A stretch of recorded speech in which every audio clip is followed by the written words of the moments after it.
Well, one of the things that I believe is what differentiates an organization's success from lack of success is its values. And a lot of organizations have values. They put on the back of their security card or business card their values list. And they put things down there and everybody kind of looks at them and then yawns because they know that senior management's not going to behave this way or never has. Those are what I call the underground values, the values that are the above ground, sorry, the above ground values. They're the ones that they espouse or aspire to. Well, we can't aspire to values. As a matter of fact, we don't even know the values we believe are our values until they're tested in crisis. Until then, it's easy. Yeah, I can say this, I value people because, you know, it's the politically correct thing to do, and then in the third quarter, when profits look really bad, we fire half of them. Well, that's not valuing people. You can't do that. For instance, at Michelin Tires, one of my longstanding clients, when they were not producing tires in Nova Scotia many years ago in the early 80s, and where most organizations would lay people off, Michelin decided that they would keep everybody working, pay everybody's salary, and they brought people in and they did training, they upgraded the plant, they did everything for 2 years.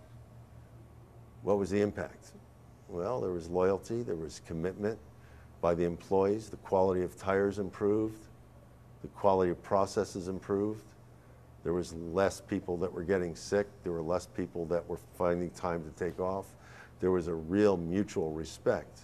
Many years later, when they had to reorganize and downsize the organization and they asked for volunteers, they had too many volunteers because it was time to pay back the organization. And as one of their long-term employees said to me, it's better my neighbor has a job at a lower salary than my salary because I can live on my pension, and if I work at McDonald's twice a week, I'm making more net income than I'm making now. But if he doesn't have a job, then he could wind up getting himself in trouble. So I think values and the way values are defined is really important. Values are strongly held beliefs, emotionally charged, resistant to change. Over time, values will evolve. For instance,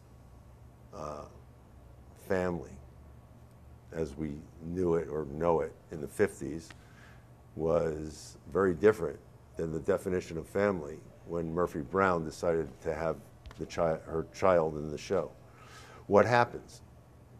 Well, comes along and then you have Will and Grace. Now, you can't take a scene from Will and Grace and put it into Leave It to Beaver. Just won't work.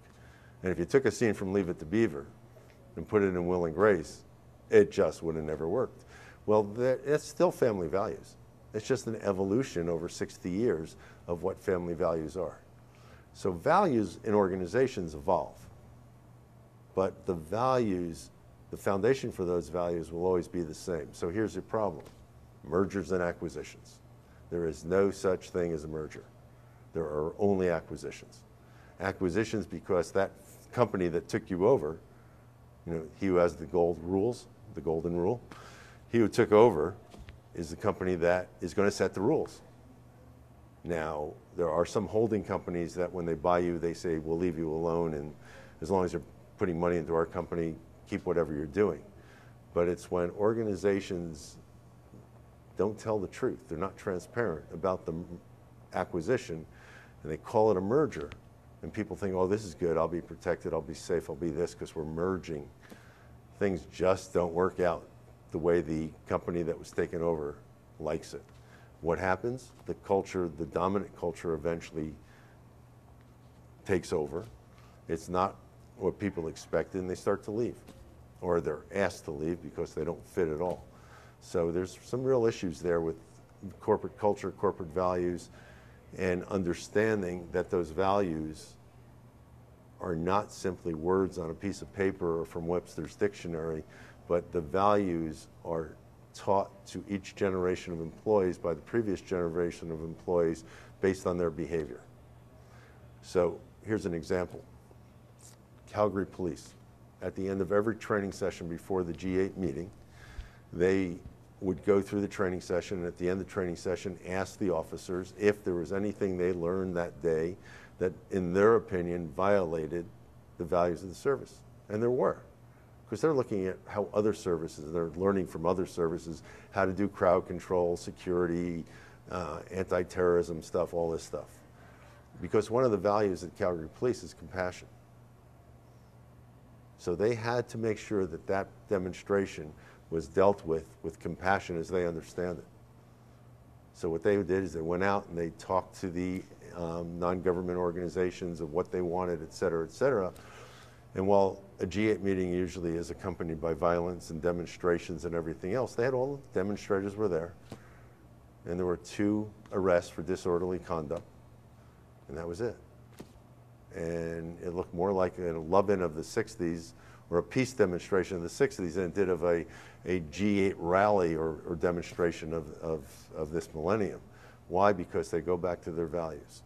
And they made decisions clearly based on their values. Other police services have contacted them to find out how come they're so successful. And when they start telling them what they were doing, they say very quickly, thank you, but no thank you, we don't act that way.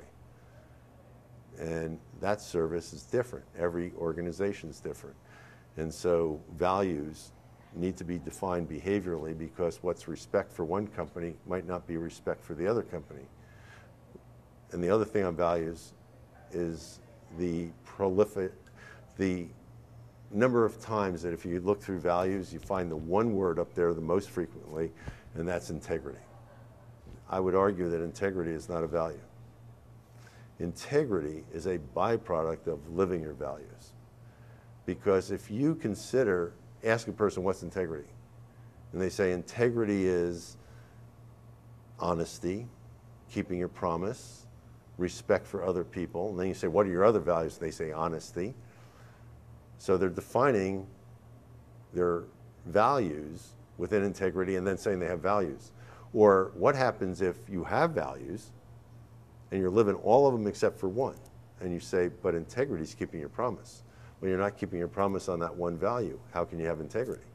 So integrity is kind of like trust. Trust is not a value either, because trust is a byproduct of actions. It takes a long time to build trust, and one stupid incident, as every parent knows, to destroy trust, and a long time to rebuild trust. So trust is a byproduct. It's not a value. And the other thing is that integrity is a byproduct of living your values. It's not a value unto itself. And the other thing I think people make a real mistake on in values articulation is sometimes I'll hear that profit or shareholders are a value. Well, it's a byproduct of doing business successfully. And shareholders, if you value shareholders, you can be all over the map. Because how many shareholders do you have? And when shareholders, especially the corporate shareholders who buy large blocks of your stock, they're not in it for 60 days or 90 days. They're in it for the long haul. And so, shareholders should not be considered as part of the things that we have to worry about. Shareholders worry about us, that we're doing the right things. So if we're doing the right things, we're producing good business, we're getting profits, what happens? Well, the shareholders like us. So shareholders is also a byproduct of living your values and doing business correctly.